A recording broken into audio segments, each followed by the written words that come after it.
Hey, what's going on? If you are watching this training, then you either need to fix your credit or you're trying to learn some strategies for your clients. Maybe you just want to learn it for yourself. Whatever it is, I'm going to pretty much show you what I do to fix credit. And everything that I share with you guys today is off personal experience. So I don't care what no other guru says or anybody else says online. This has been tried and tested for a very long time. And my strategies may be a little unconventional, but I do, use some of the tactics I see out there. But for the most part, I'm just going to try to get you to understand, a different uh, what should I say? Kind of shift your paradigm with how you want to approach this process and how I'm going to help you get results. All right. Now, with further ado, let me go ahead and tell you a little bit about my journey. Okay. So I've been in the industry for well over decades. As you can see, this was a credit boot camp that I went to back in 2024. You can see me myself. Jose Rodriguez. You guys probably know him as the credit dude. And some other people, and yeah, that's pretty much around the time I had, gone full fledged with the credit repair aspect of things. And then from there, I got pretty good. I got a ton of client results. I have a Facebook group which is called Credit on Point Secrets. If you haven't joined it yet, just search it on Facebook and then just send it a request and let you guys in, and you can backdate it and see all the types of results that we've been getting for a very long time now, right? Even all the way back to 2015, 2016. You can see I've been helping people get 700 credit scores, helping them get funded, helping them get their dream car, home, and etc. So I have well over I have thousands of case studies of this, right? From there, I made a transition. I kind of got out of the credit game for a little bit. I was doing it a little bit part time, and I opened up a call center. And you know, in that call center, I figured, hey, why not get some funding and start a business and live the American dream of just having that brick and mortar spot and et cetera, et cetera. But for whatever reason, credit repair always called me back. And even towards the end of my tenure at this call center, I, you know, try my best to do things on my own, right?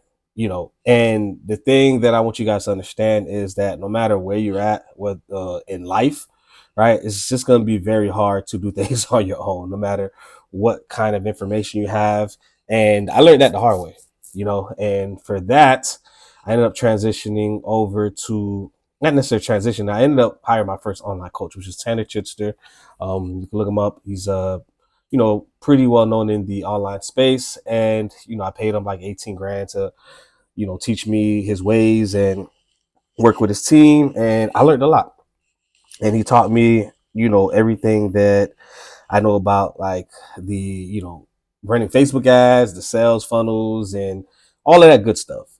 And from there, I ended up helping other online coaches and business owners, and his team actually gave me the idea to start helping credit repair business owners, right, instead of just helping consumers only. And because of that, I was able to help a lot of people thrive in the space. As you can see right here, I had clients like Deverick. He messaged me this last year where he said I've made over $1 million, probably two, since working with me.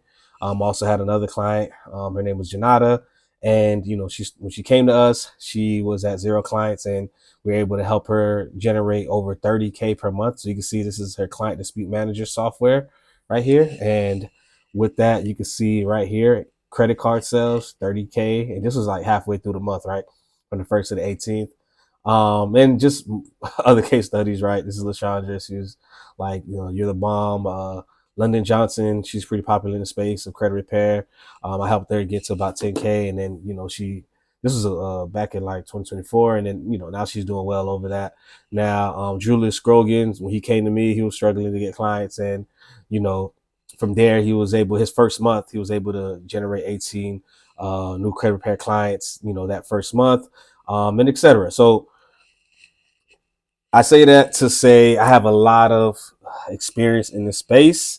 And whether you're, again, trying to learn how to fix credit for yourself or you're trying to, do this for your clients, I think that you will learn a lot from this training. All right. So let's get everything going.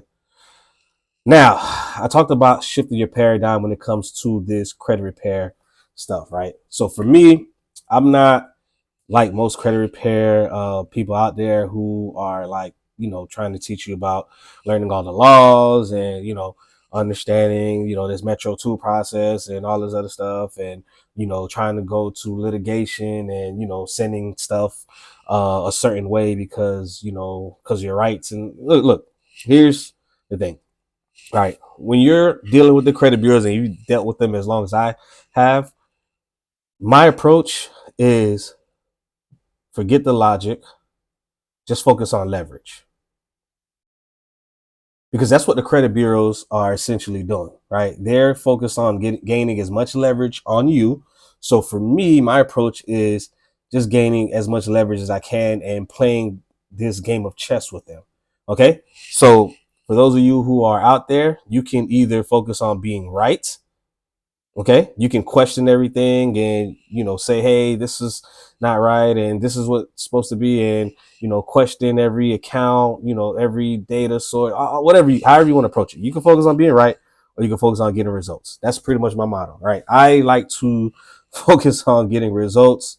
So if any of my tactics during this training goes against something that you've heard online, that's on them. I'm just telling you that I want to get results. That's what I focus on. I try to get you in and out quick.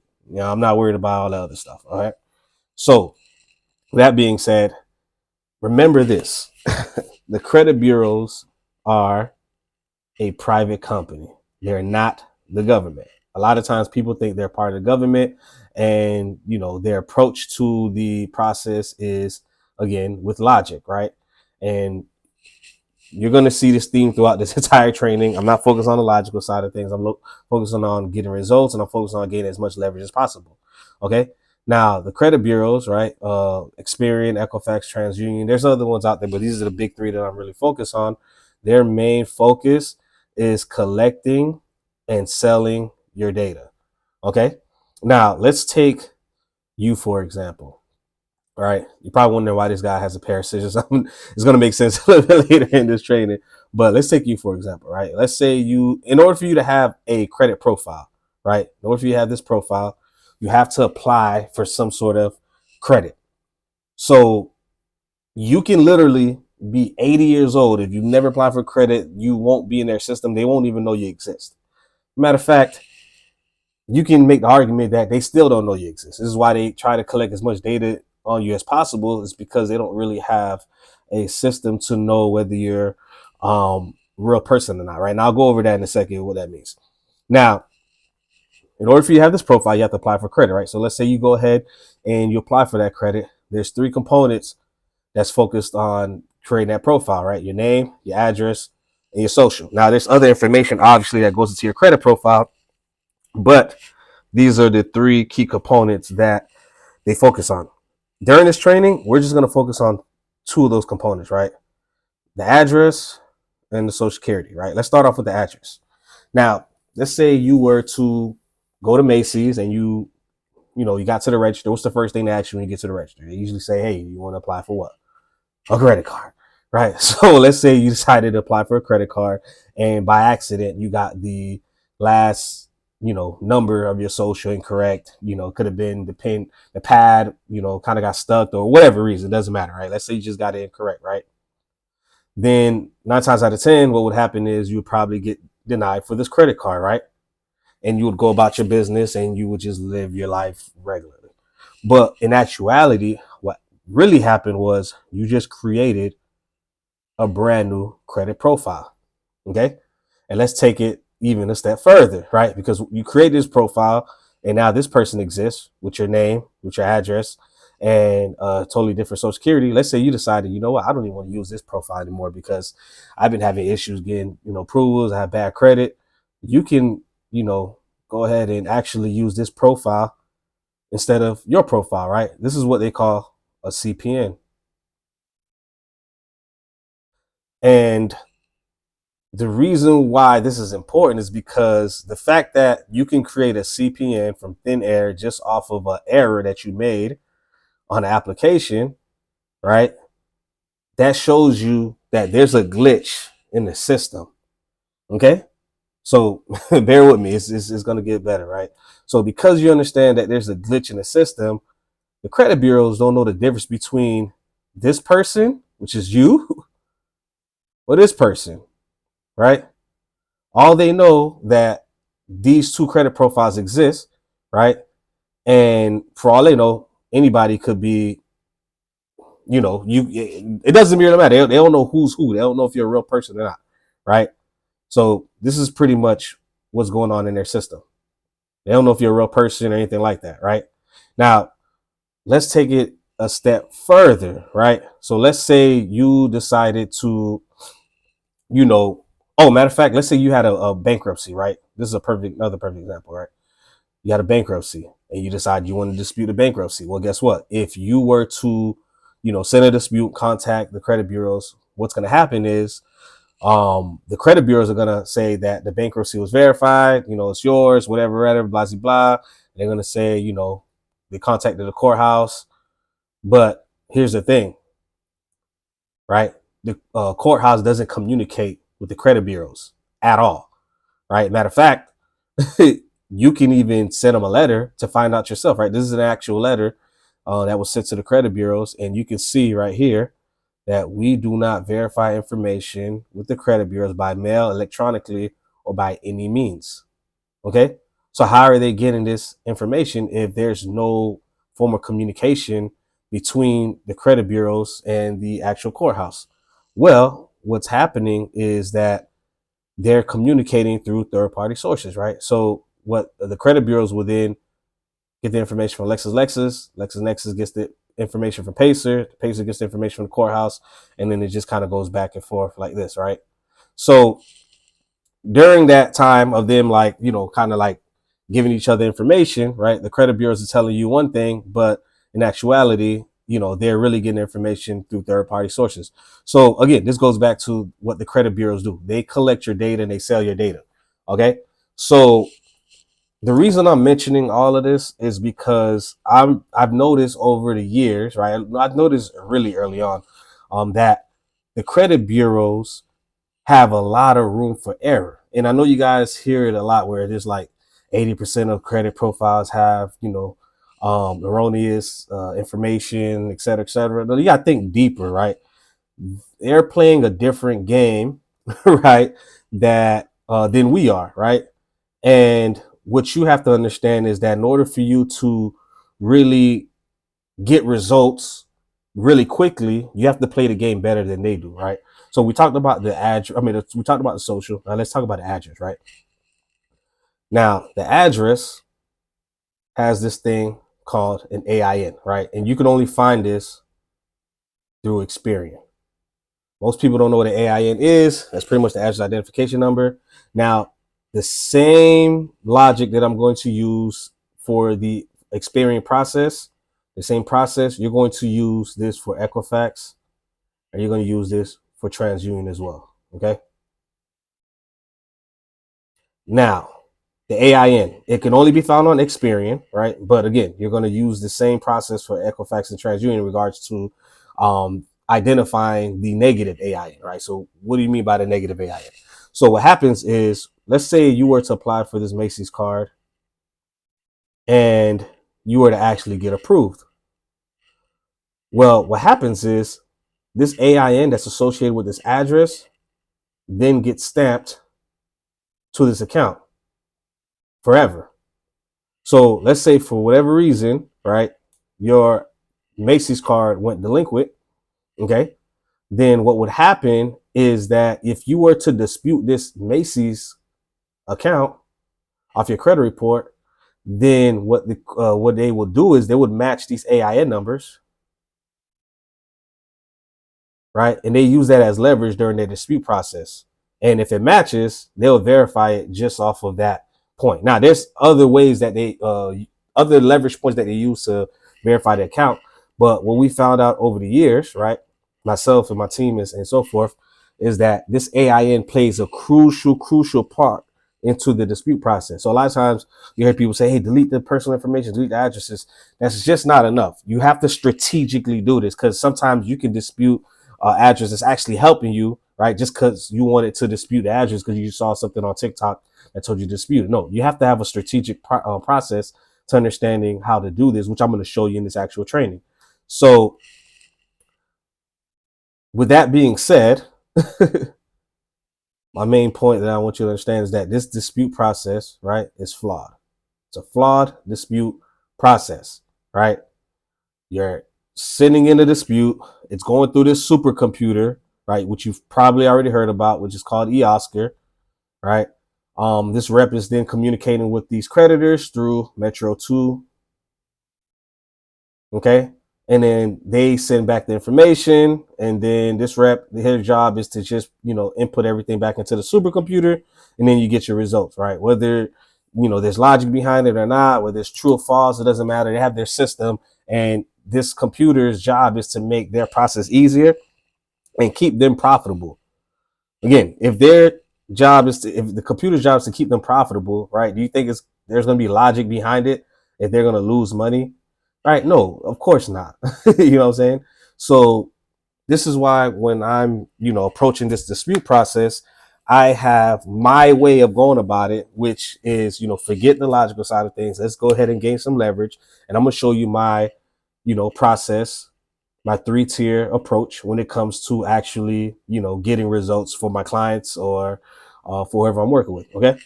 Now, number one is my ETA method, right? Which we call eliminate the AIN method. Okay. The second process is the dispute sequence that we're going to use to leverage throughout the entire, dispute process so that we get results. And then number 3 is optimizing the credit profile while all of this is going on. Okay. So let's start off with the ETA method first and foremost, right? So we're going to go back over here to the drawing that I have over here. You guys bear with me with my handwriting drawing. So we talked about the AIN earlier, right? So if you were to dispute this, they would match this, right? So what we want to do to gain leverage is we want to cut as many ropes as possible. That's essentially giving the credit bureaus leverage, right? We call this CTR, right? Cut the rope, right? So one of the ropes that we like to cut the most is the AIN, right? So this is why we have the scissors over here. So because we know that this actual AIN matches, and that's going to help them in regards to the dispute process, what you want to do is you want to cut this rope over here that's connecting the two, so that when you do go back and dispute the accounts, right, then that AIN doesn't match. Okay.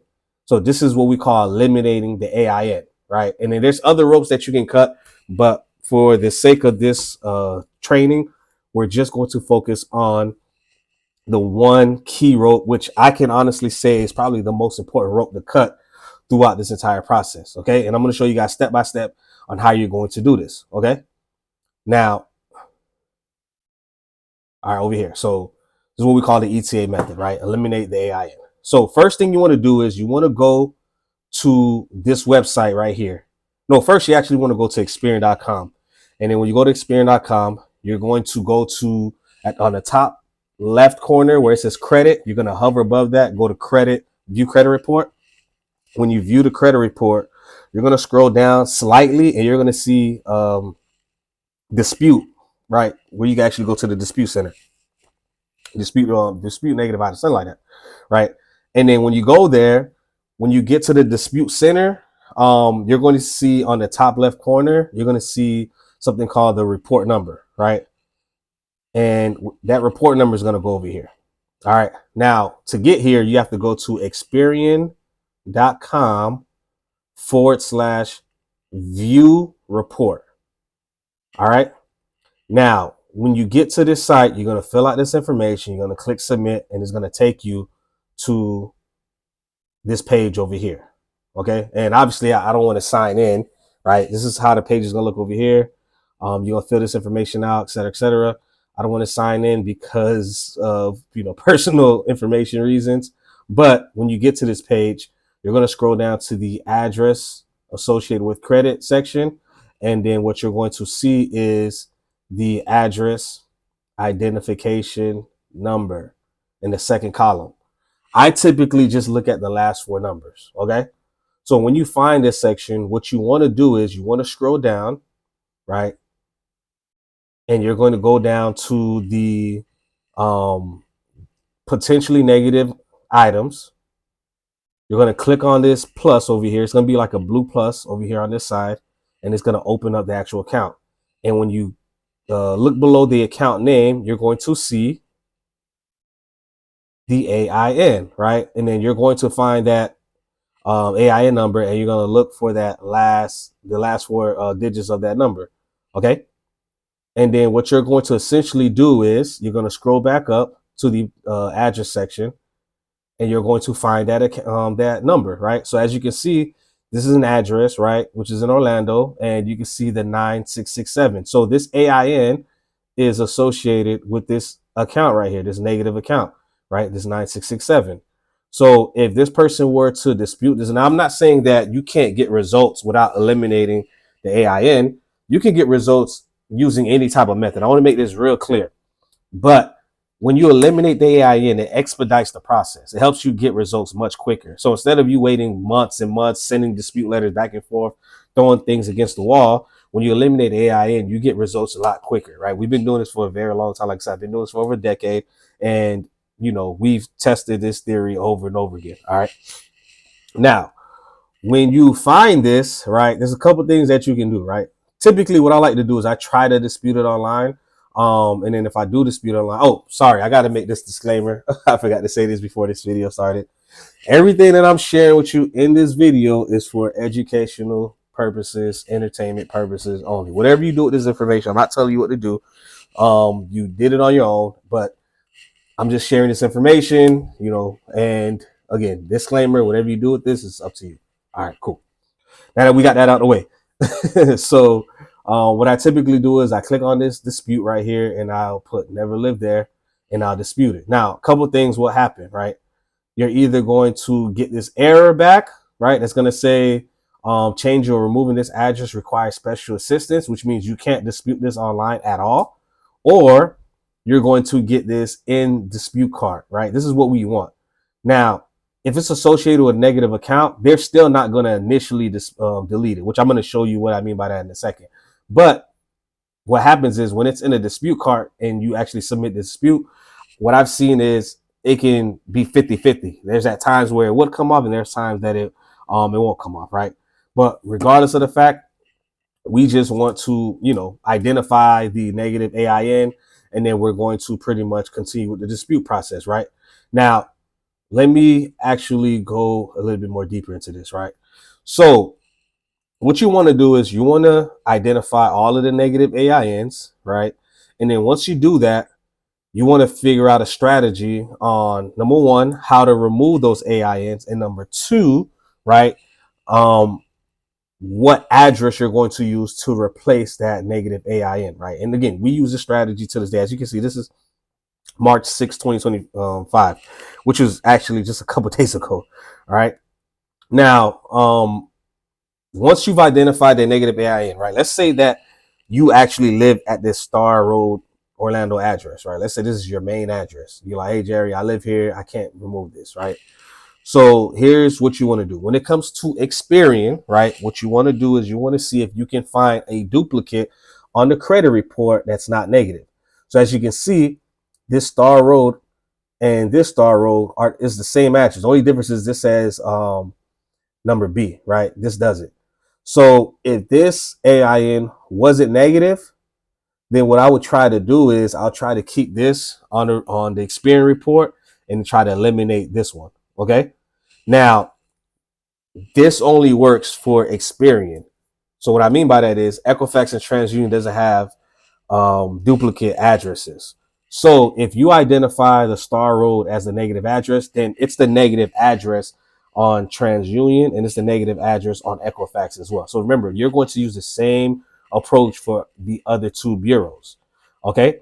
But with Experian, you can get some sort of leverage because they do have duplicates that show up on their report for whatever reason.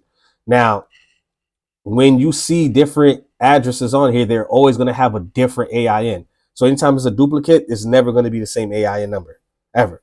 So this is why you can leverage like the same address and still, get results, the desired result that you want.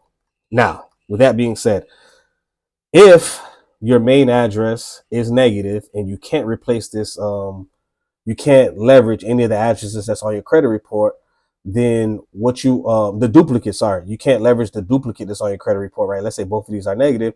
Then what you would do is you would find another address on your report, right? So you see this Ave Orlando, this Woods, whatever it is, you'll find that address and you want to see if you're able to leverage that address. Maybe it's a relative address, maybe it's an address that you currently live at, maybe it's an old address, but you still have access to the mailbox, whatever it is.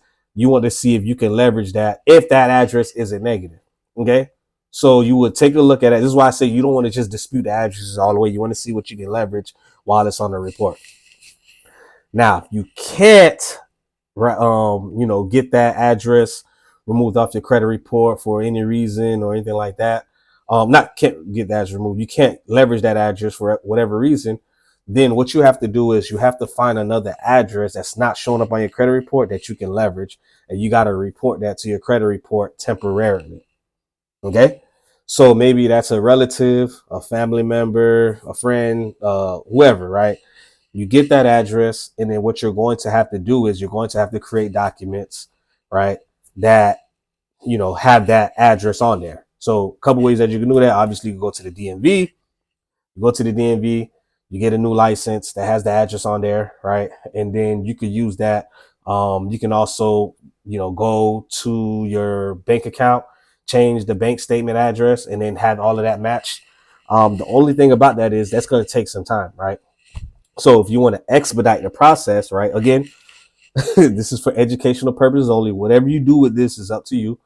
You can, find somebody on Fiverr. You can go to Fiverr. You can go to one of these websites and just have somebody create a document for you that has the address on there so you can use as leverage so that you can send to the actual credit bureaus, right?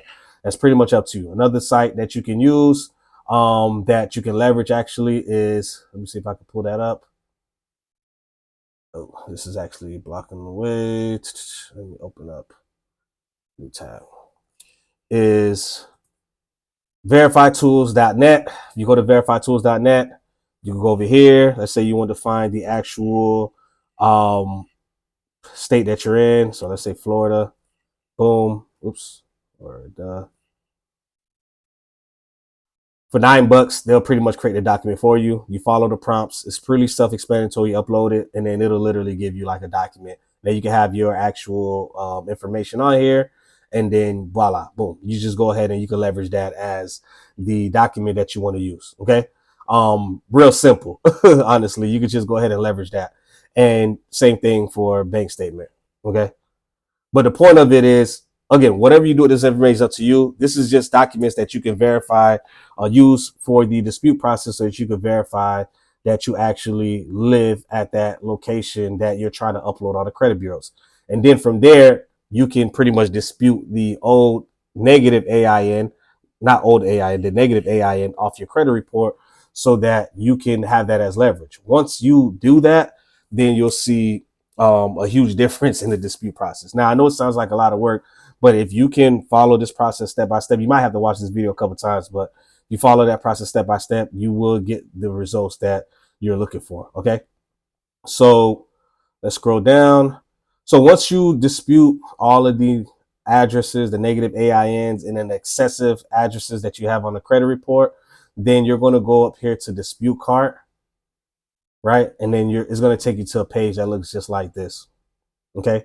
And then from here, you're just going to submit it, right? You want to see how many addresses you can get removed. The goal is to keep, no more than 3 addresses on your credit report. Okay. You don't want to have a bunch of addresses on there unless they're authorized users and you want to keep the authorized users to show up on your credit report, which I'll talk about later on in this training. But try to keep that addresses to to a minimum. You want to have your personal information. You want to keep that super simple and sweet. You don't want to have a bunch of stuff, especially if you're trying to get funded. Okay. Now, when you submit it, this is what's going to happen. For the addresses that are associated, it's going to come back like this. It's going to tell you that you're going to have to upload your dispute with supporting documents. But here's the thing, it's hit or miss. So the next day, what's going to happen is you're probably going to see some of those addresses that come back in this with this red arrow removed, right? And some of them may not, which is fine. The point of it is you want to clear as much as you can online so that when you do submit your actual dispute, you don't have to put that many addresses or accounts, whatever, on there, right? And then for the ones that are successfully submitted, which will look like this, it'll come back in this green section. They're all going to get deleted right then and there. So typically you'll see the result by the end of the day or the next morning, right? It's really that simple. It's really quick, sweet process. And then, you'll see all of the addresses get removed. And then from there, you'll just pretty much move on to the next step, which is the dispute sequence. So the purpose of eliminating the AIN again, right? The ETA method is to identify the negative AIN, right? Replacing that negative AIN with a address that you can leverage in the meantime, okay? And then once you eliminate the AIN, you leverage that address, right? Then you go into the dispute sequence, and then you pretty much go after the negative accounts. Now, once you clear up your credit report and you finish fixing it, you can always add the old address back on there, right? Now, when you do it, you have to be strategic with that as well. You don't want to ask the credit bureaus to reinsert the negative AIN address, right? Because, I'll give you a story. For me, like one time I, had an address that was my main address, and then I called in, I told them to, add the address back on. But me not paying attention, the rep was like, oh, well, I saw that it was recently deleted. I mean, it was deleted in the past. I could reinsert it, right? Not paying attention. I was like, sure. When they did that, a couple of the negative accounts came back on my credit report, right? So then I had to go back, get that address removed again, get the accounts removed, which I was able to do quickly because I've been doing this process for a while. But, for someone who's been working on your credit report for a very long time to see that happen, that'd be very frustrating. So you don't want to tell them to reinsert it. You want to just go ahead and add the address back on, whether it's while you're going for funding, just applying for the funding using your old address, and then the hard pull would pretty much, show up on your credit report, or just by sending in a letter or calling in. But you can add that address back to your credit report after the dispute process. But for the time being, you want to just eliminate the negative AIN so that you can get the desired result that you want. Okay. So that part was the ETA method, right? Now, the dispute sequence. This is where you're going to actually dispute the negative accounts, right? So when it comes to the dispute sequence, there's a bunch of different methods out there, right? This is my personal dispute sequence. And it doesn't matter if you're using Section 605B, Metro 2 dispute, factual dispute, you're doing a credit suite method, FTC affidavit, if you're uploading through CFPB, it doesn't matter, right? The purpose of the dispute sequence to have a process that you follow, right, systematically all of the time, right? And sometimes my dispute sequence, we may switch it up, but for the most part, we try to keep it simple, because at the end of the day, most of the heavy load work, honestly, in my opinion, comes from the ETA method. Because once you can get this down packed, then the rest of the stuff, it doesn't really matter what strategy you use at that point. Right now, obviously, each strategy has its own way of getting you results, but it's really up to you what strategy you want to use. I'm not going to go over that in this video, but what I'm going to talk about is how I go about my sequence. Right. So typically, round one, what I focus on is sending a dispute because we want to go after the low hanging fruit. So what do I mean by the low hanging fruit?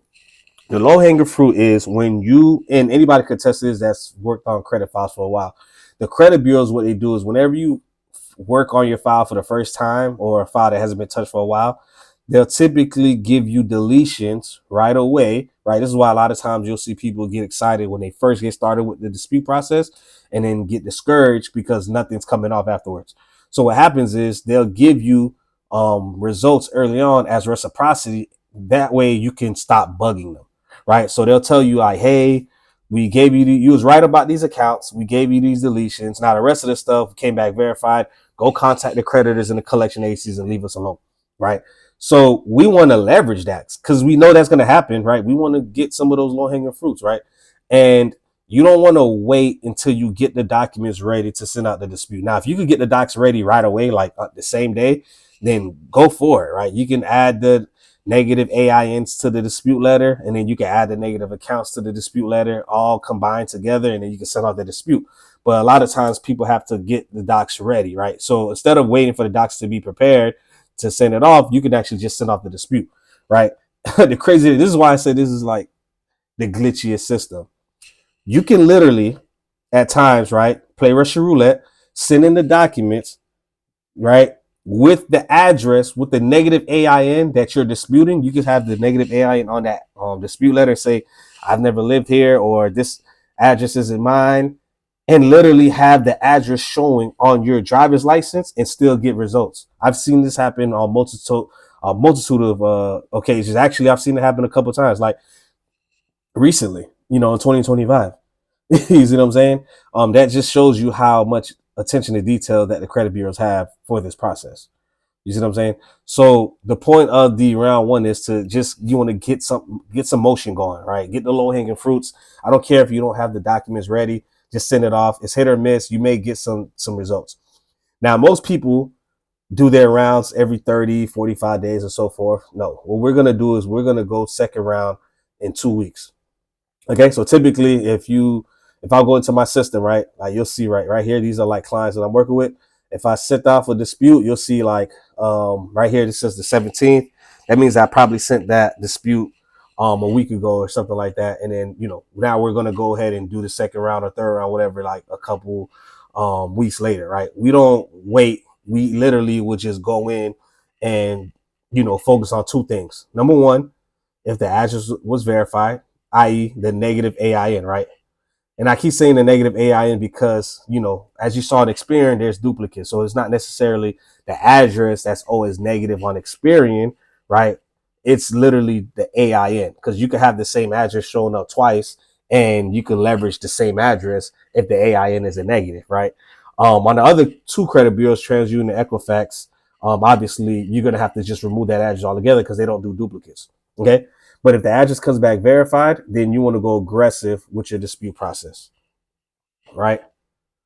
And if the address is removed, you can keep it simple. Simple being you can literally resubmit this same dispute that you sent round one so that you don't have to do a lot of work. Okay? Because at this point, the negative AIN is removed. You might be able to get a lot of results, like some great results just off of that. Okay? Now, round three, we're focusing on the same concept, but if the address comes back verified one more time, right? So by then, this is about like 30 days into the dispute process. Then you want to go back to come to rope, which is eliminating that AIN. Okay? So that means that when you actually send out the dispute, you want the dispute to only have the addresses, the negative AINs only, no accounts, no nothing, right? Because when you send in the accounts, that dispute takes a little bit longer. So when you actually just go after the addresses, then you'll get something within 24 to 72 hours. And then if you really want to expedite it, when you send in the dispute, right, you're going to call in, right, and you're going to see if they can remove it over the phone as well if they receive the dispute. Okay. And that typically works a lot, especially with Experian. You can call in and, say if you send in that dispute correctly, then at times it'll work. Sometimes it's hit or miss, but, you just have to test your luck with who you speak to over the phone. And then once that happens, you wait about that 72 hours, then you can send in the actual dispute with the negative accounts on there. And then if it gets to a point where you're in round four, then anything round four or above you're just going to go aggressive, right? Whether that's, filing complaints, FTC affidavits, CFPB complaints, etc. So I know the CFPB was temporarily shut down, but I think they're still taking in complaints. and it's temporary. From what I heard, they should be back up soon. But regardless of the fact, you still want to go ahead and just file a complaint. You can go after the attorney general as well. There's a bunch of different ways that you can get aggressive with your dispute process.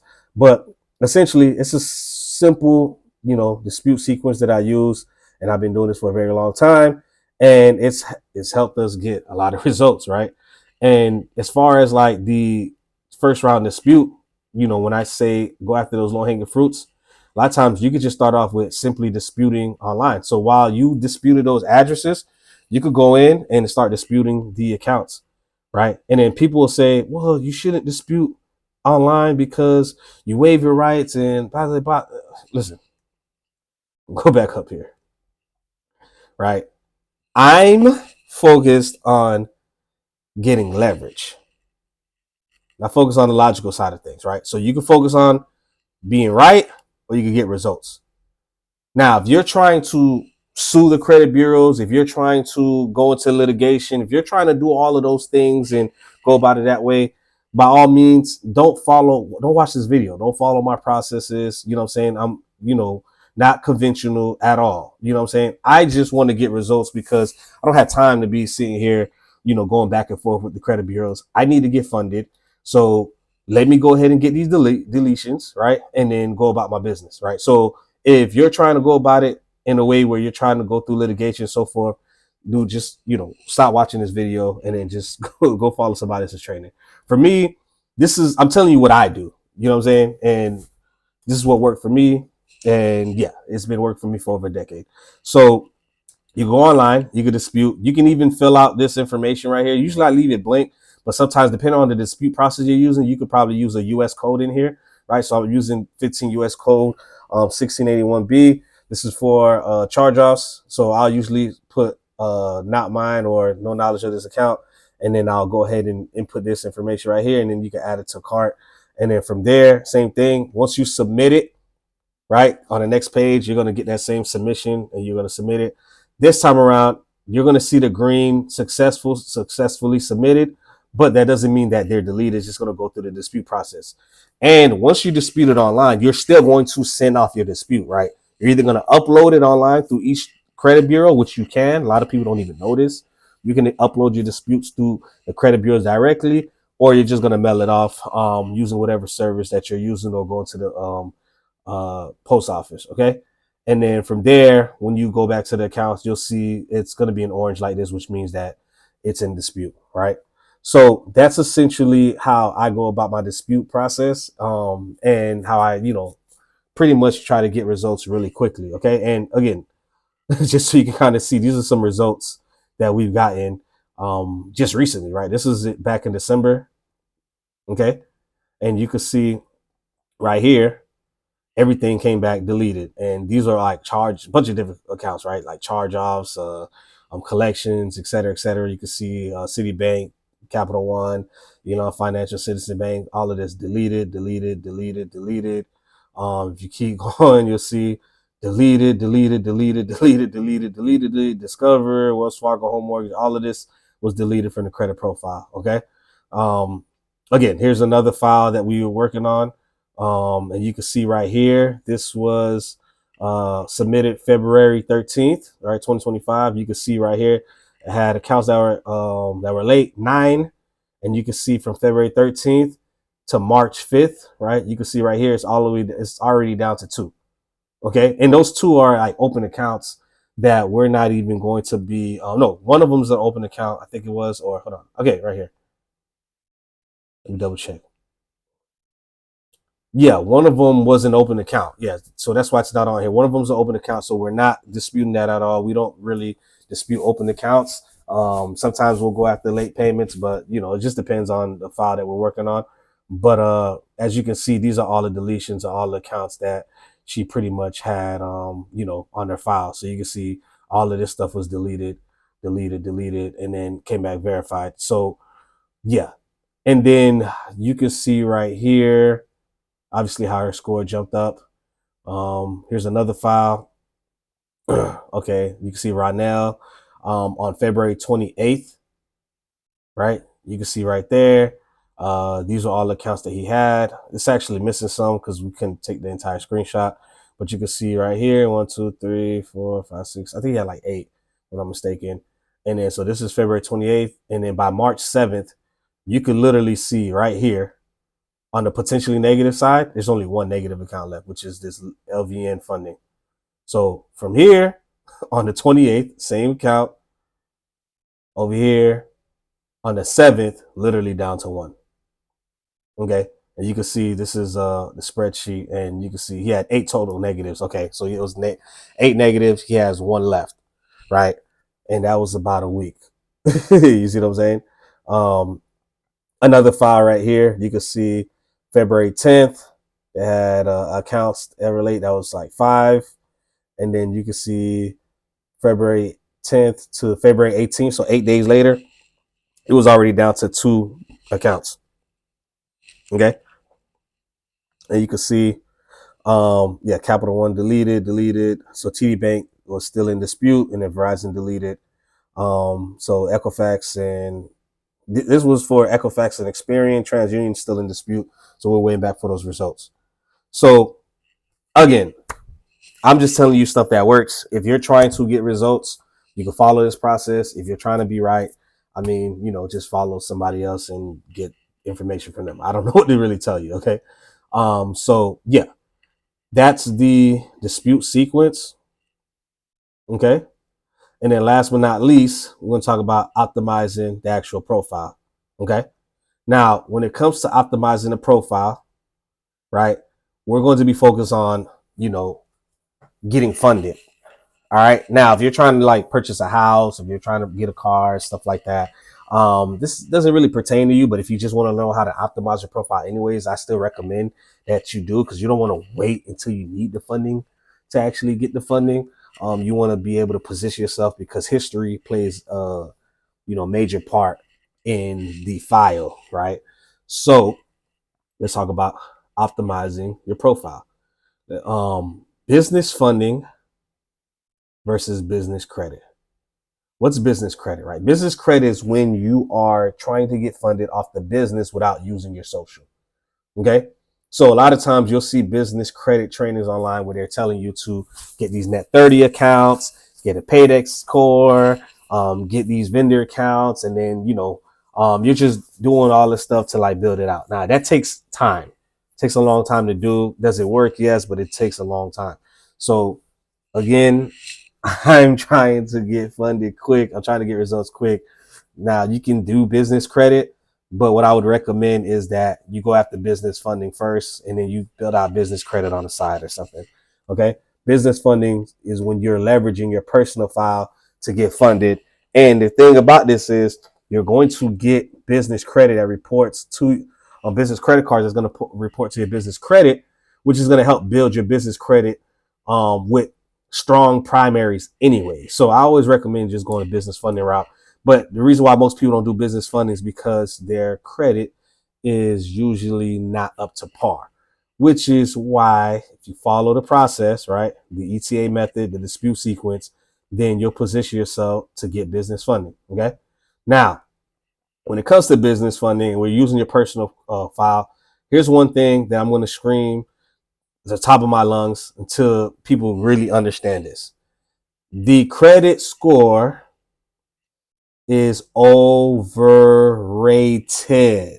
Okay. And I'm going to give you an example, right? Let's take this file over here, A, and file B, right? File A has a 680 credit score. It has about 4 primary credit cards, right? Chase, Capital One, American Express, Discover. Has a couple of loans paid off, and then a new auto loan that's showing reporting. I'm not going to the details on why it's a 680 and not a 750, but let's say, it's a 680, right? With this stuff on there. The 750 has 3 authorized users, right? And it has these credit builder accounts like Kovo, Self, and Credit Strong. So which file would you pick? Most people, they're going off the credit score, would pick file B, right? And that would be wrong. Okay. The file that you would want to go after is this file right here, which has the 680 credit score. Why? Because the lenders are going to value the primary accounts over the credit builder accounts and the authorized users. Now, I'm not saying that you can't get funded with a file like this, file B, but the thing is, if you're trying to go for funding, you need to have primary accounts. So instead of focusing on the credit score, right, we don't want to focus on how high your credit score is, right? Because I'll talk to people all of the time, and they're like, well, my score went up 10 points, my score went up 15 points, and it just makes me like, ugh, like, stop telling me about your credit score. Tell me I just got a new primary, and or tell me about the primaries that you have on your file. Like, you need to focus on how your file looks opposed to what the credit score is saying. The credit score is going to be a byproduct of having a great file. Okay. So the goal is to get primary accounts, right? You want to focus on getting 12 or more primary accounts over time, right? Once you get past the 12 threshold, then you're going to have a really solid file. If you don't have 12 primaries, that's okay, right? You can still get funded. I'm not saying you can't get funded without 12 primaries. I'm saying that that's the goal, right? So you want to get these primary accounts, right? I'm not saying just go out and just get a bunch of new accounts, just throw them on there. You want to strategically do this now, okay? You always want to keep your utilization at 30% or less. Nowadays, honestly, you want to keep it at like 15 or less. These lenders are starting to get tough, okay? You want to have about 10 years plus of, history combined. Okay. And you want to have zero negatives. Now, some of this stuff may scare you, but I'm going to show you, if you have a thin file, how to gain leverage. Now, if you don't have a thin file, then you're fine. All you got to do is follow steps 1 and 2, which is eliminate the AIN, and then, go about the dispute process, and you're gold. You're good. You can pretty much go for funding. Right. But for those of you who have a thin file, I'm going to go ahead and give you some help so that you can pretty much build out your file in a way that's going to give you some leverage. Okay. Now, for those of you who have a thin file, this is people that have little to no accounts. You might have some small limits. You might have little to no history, and you may be trying to leverage credit builder accounts like the Covos and all of that, all those other accounts, right? I'm not against them. I just don't really recommend getting those primaries when you're trying to get funded right away, right? If you're trying to build out your file and you got time, then sure, those will help. But I'm not really a fan of those early on. I think there's some other ways that you can pretty much gain some leverage. Okay. Now, the first way that I would recommend is to leverage authorized users. Now, people will tell you that authorized users don't work. Authorized users can work if you use them strategically. The way that you use authorized users to make them work is if you get authorized users and you combine them with primary. So if you already have primary accounts on your credit report, you add some authorized users, then that's going to work. If you don't have primaries and you're building it off the strength of authorized users, then it's going to hurt you, right? Another thing that people hurt themselves with when it comes to authorized users is they get authorized users that don't really match their age, right? Like if you're young and you have a 10-year, 20-year authorized user, that doesn't make sense.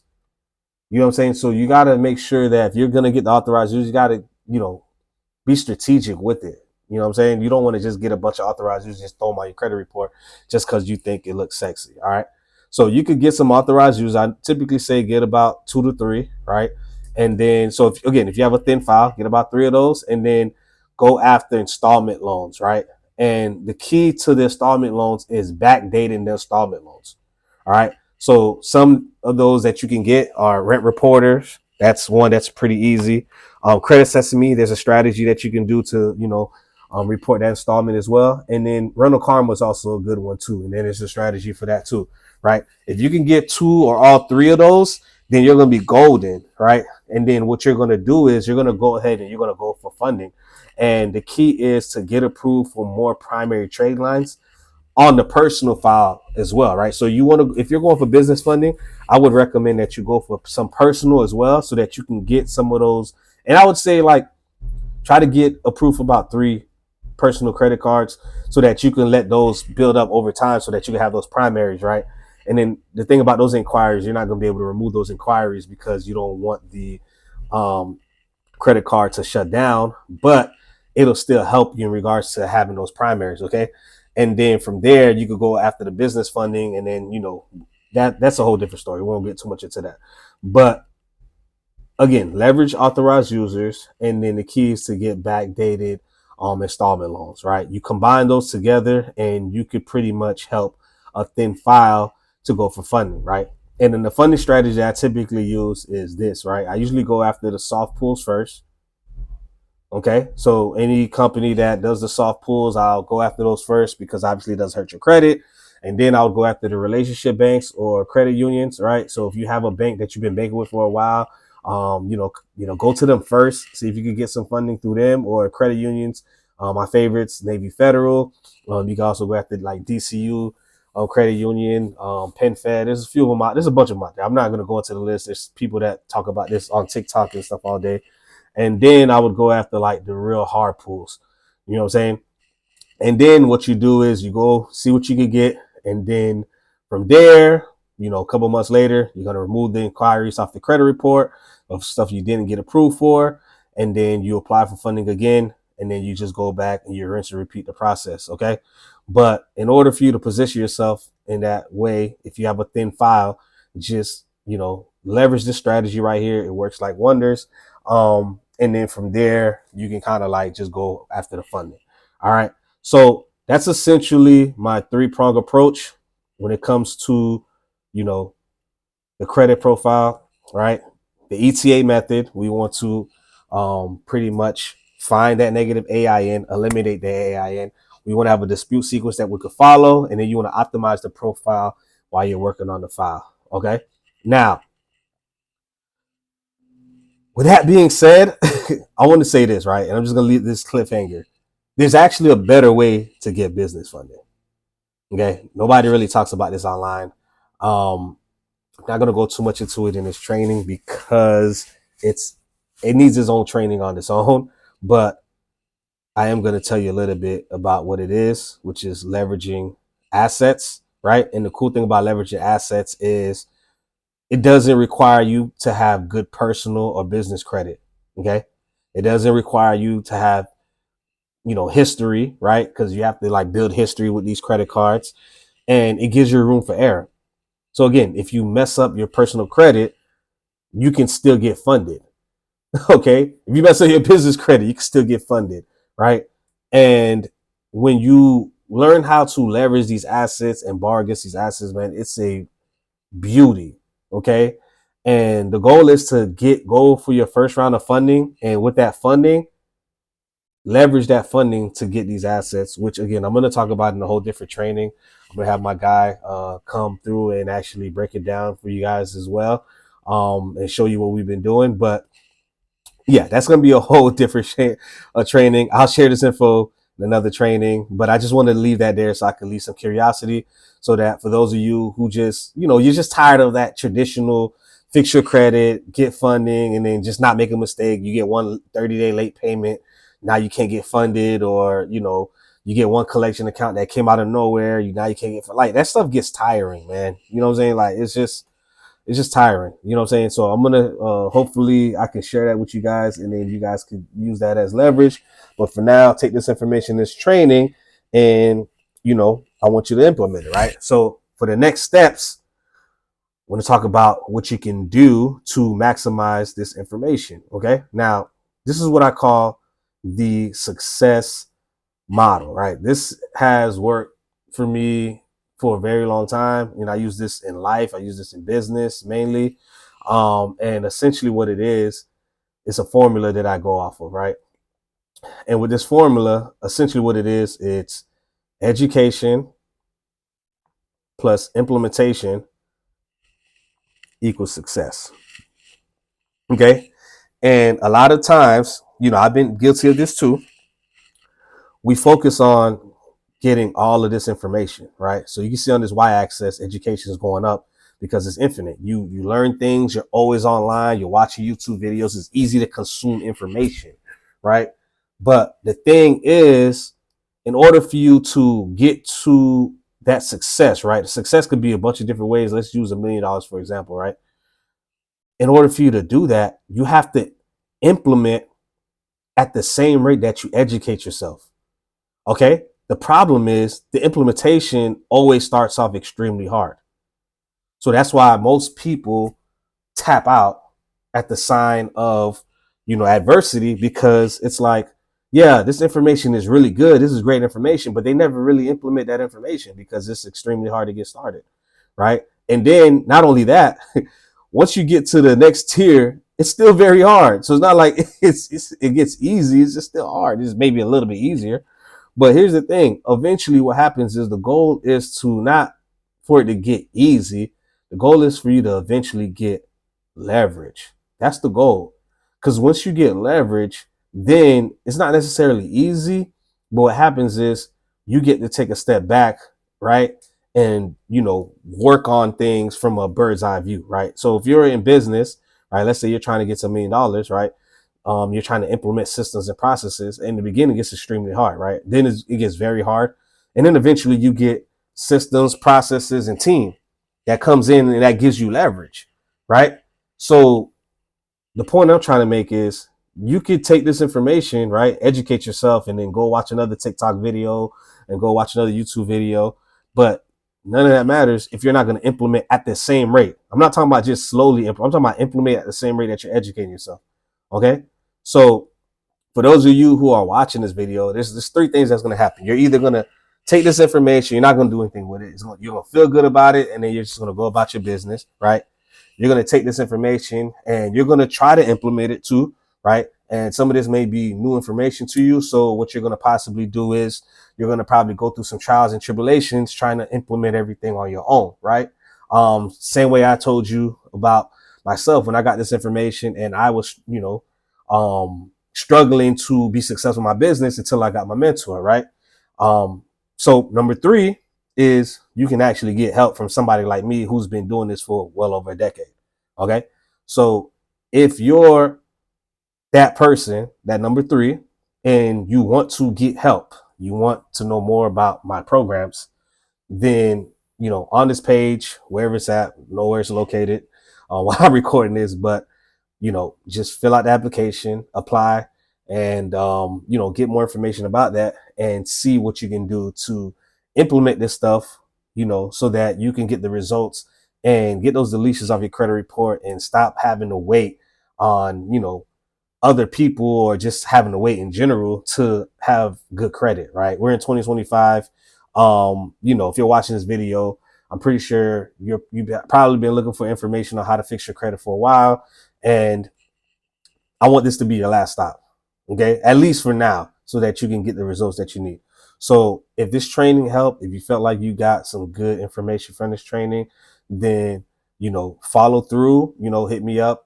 And then I would be more than happy to assist you and help you in your journey. So with that being said, if you found this training to be awesome, leave me some feedback, and I want to put out some more information like this. And yeah, it was a pleasure. You guys have a good one. All right. Peace.